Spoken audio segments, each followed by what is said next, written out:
Les gliomes sont les cancers malins primitifs du cerveau les plus fréquents chez l'adulte.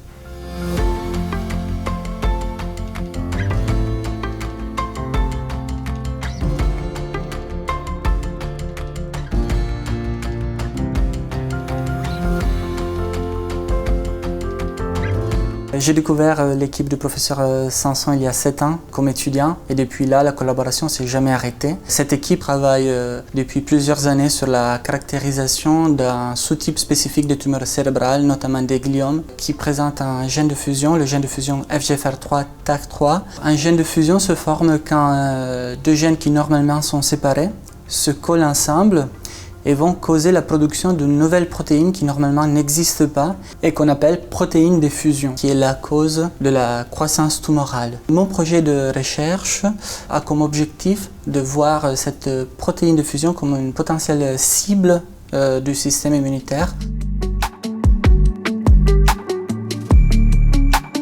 Cette protéine de fusion n'existe pas dans les cellules saines, n'existe pas normalement dans l'organisme et donc pourrait, de façon hypothétique, être reconnue par le système immunitaire des patients, par les globules blancs qui peuvent s'activer et détruire les cellules cancéreuses.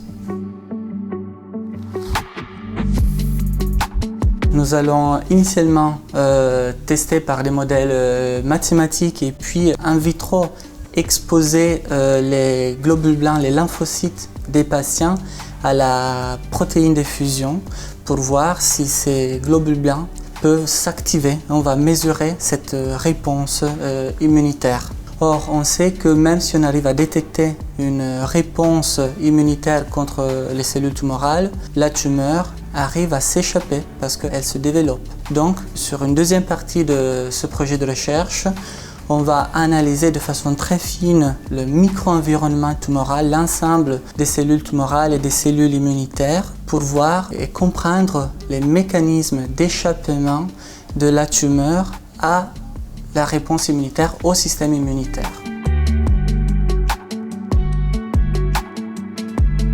Nous avons déjà les premiers résultats qui montrent que les modèles mathématiques prédisent que le système immunitaire des patients peut s'activer contre cette protéine de fusion. Donc on ira bientôt tester ça de façon fonctionnelle sur les lymphocytes, les globules blancs des patients.